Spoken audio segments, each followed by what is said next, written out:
Hello and welcome back to the Movie Memo Recaps. Today we are going to recap a 2023 movie titled The Equalizer 3. Please be advised that there will be spoilers ahead. The opening scene introduces us to Lorenzo Vitali as he drives to an isolated winery in Sicily. Asking his young son to stay in the car, he arms himself and enters the building. Inside, he witnesses a similar scene of death everywhere before finally reaching the basement, where two of his security guards have Robert McCall at gunpoint. Robert tells him that he intends to take back something that doesn't belong to Lorenzo. Impressed that Robert was able to track him down, Lorenzo warns him that he will not be leaving the winery alive. Robert counters by challenging Lorenzo's safety in the next 9 seconds. True to his word, after 9 seconds, Robert smartly ends all the guards using the weapon of one of them. Lorenzo is brutally shot as well but remains stubborn enough to try and crawl to his escape. Robert follows him with another weapon and ultimately delivers the final shot. Going after what he came for, Robert then grabs a bunch of keys from Lorenzo's belt. A while later, Lorenzo's son manages to take a hit at Robert's back when he is leaving. When Robert turns around to retaliate, the boy drops his weapon and flees. On his drive back, Robert eventually passes out and is found by one of the local police, Gio Bonaxai. In Altimont, a lovely coastal town, Gio helps the local Dr. Enzo Arrizio patch Robert up. When he wakes up a while later, he is unable to answer Enzo's question about whether it was a good man or a bad man that they had saved. Nonetheless, Enzo carefully oversees Robert's recovery over the next couple of days, and on the third day, Robert is finally healthy enough to look around town.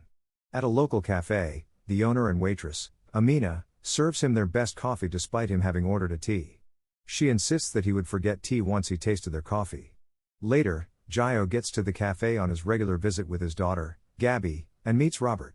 While Amina entertains his daughter, Gio assures Robert that he is amidst good people. He then hands over the keys to his car saying that he hadn't yet checked Robert's bags.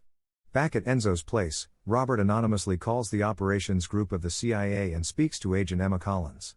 He tells her about the strange winery in Sicily that was apparently importing wine from Syria. Robert spends the next few days getting to know the locals and various business owners in the marketplace. He also notices that members of a gang harass and threaten everyone over their earnings and demand regular payments as well. One day, he hears Angelo, a local seafood seller, getting beaten up by one of the gang members, Marco Quaranta. He sees the gang leave the store after yet another threat from Marco about coming back next week to collect the money. The next day, Robert visits Angelo's store as a favor to Enzo. Kind-natured Angelo refuses payment from Robert, stating that it was his honor that Enzo's friend had come over to his shop for the first time. Meanwhile, following Robert's tip-off, a team of CIA agents, including Emma, discover not just illegal narcotics but millions in cash at the considering that these were activities of a group that wasn't even on their radar. Emma and her colleague, Frank Conroy, decided to keep looking for any information they could find. After inspecting Robert's healed wound one rainy day, Enzo assures him that not knowing whether or not one is a good person is indeed a sign of a good person. He says that it was why neither he nor Gio officially reported Robert's accident when they found and treated him. Elsewhere, Marco's Vincent reminds him that they have grand plans for the commercialization of the town of Altimont with new resorts and casinos to be set up there. Intending to showcase an example to the rest of the town, Marco and his gang set fire to Angelo's shop one day while the town can do nothing but helplessly watch. Robert sees the gang waiting a little away from the shop and later helps Angelo clean up with the rest of the town. Meanwhile, Gio looks into the recording from the fire and officially lodges an inquiry about the van that was seen outside Angelo's shop. With time, Robert becomes part of the locals as he gets to know more of them. On one such routine day, when Robert is at Amina's cafe, peacefully having his tea, he notices Emma there. Having finally tracked him down, she tries asking why and how he had precise information about the winery's real business. While he sticks to giving her vague answers, he also says that he sincerely wishes he could just tell her everything. When she leaves, he is pleasantly surprised to know that she already knows his name. Meanwhile, when Gio goes to Gabby's school to pick her up that day, he gets a strange call saying her school was over a bit earlier than the other kids. When he asks her teacher, he is informed that an officer picked Gabby up just a while back. Gio rushes home to find his wife and daughter held captive by Marco and his men. In retaliation for Gio's inquiry into their van, Marco attacks him while his family is made to watch. After threatening the life of his family if Gio were to interfere in their business again, the gang leaves. When Robert sees Gio leave Enzo's office later that day, patched up with a few bandages, he asks the doctor what is happening. Enzo tells him that such incidents were common in several towns due to the criminal organization called the Camorra, or what is more commonly known as the Italian Mafia. He says that Marco's gang is a part of the Camorra too and that this was a problem that didn't really have a solution. Meeting Emma at a church one day, Robert asks if she believes in miracles, answering that she didn't. She also tells him that she wasn't afraid of him even if he was almost a ghost that nobody knew much about. She confirms that the Sicilian farmer, Lorenzo Vitali, had been on Interpol's most wanted list for a decade and that his operation was quite huge in itself since terrorists used his farm for smuggling. Curious as to why he picked her to give that anonymous tip, Emma asks about his intentions. He sidetracks the conversation by saying that what she should instead be focusing on was why Sicily was being targeted for these smuggling activities. Promising to find the answer soon, Emma expresses her hope to know the answer to her original question in their next meeting. That evening, Marco interrupts Gio's family dinner at a restaurant.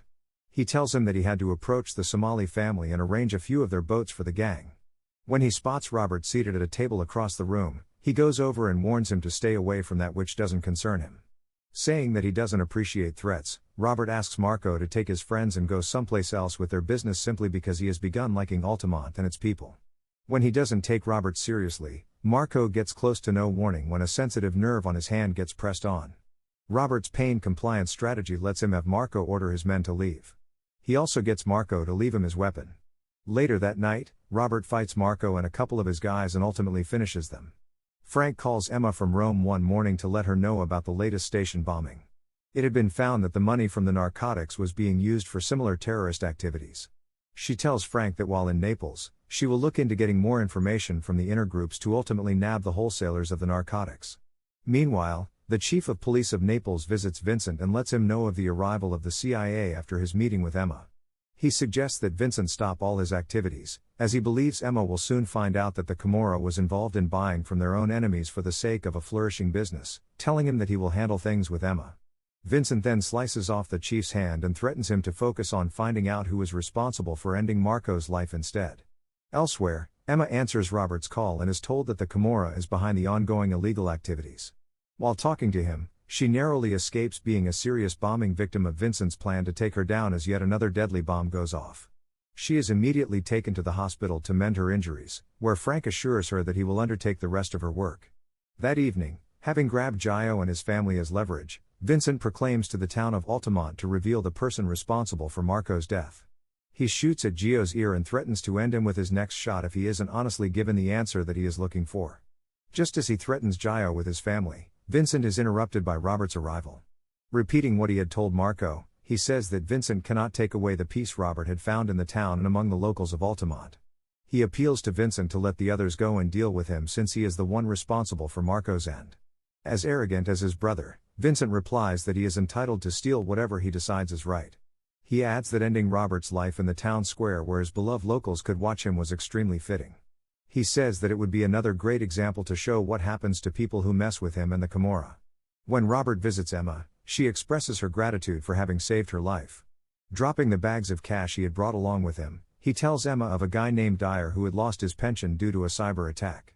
Emma then realizes that Robert had followed the trail of the attack to the winery in Sicily, finished off all of Lorenzo's men, including Lorenzo, grabbed the keys to the vault, and then had taken exactly as much cash as was owed to Dyer. When she asks if he is a friend, Robert says that they had met just once. When Emma leaves Italy, she goes to Boston to drop the bundle off to Dyer and his wife. Relieved at not having to lose their house, the couple thanks Emma and wonders why a stranger would go to such lengths for them. Emma takes their leave, saying that she would love to know the reason as well. Back at work at the CIA one day, Emma receives a package with her mother's diary and a note from Robert. It is then revealed that Emma was the daughter of Brian and Susan Plummer, Robert's CIA friend. The movie closes with scenes of merriment as the town of Altimont celebrates their football team's victory, and Robert joins in on the fun as one of the locals. Thank you for watching. If you are new, don't forget to subscribe for more recaps. Until next time, have a nice day.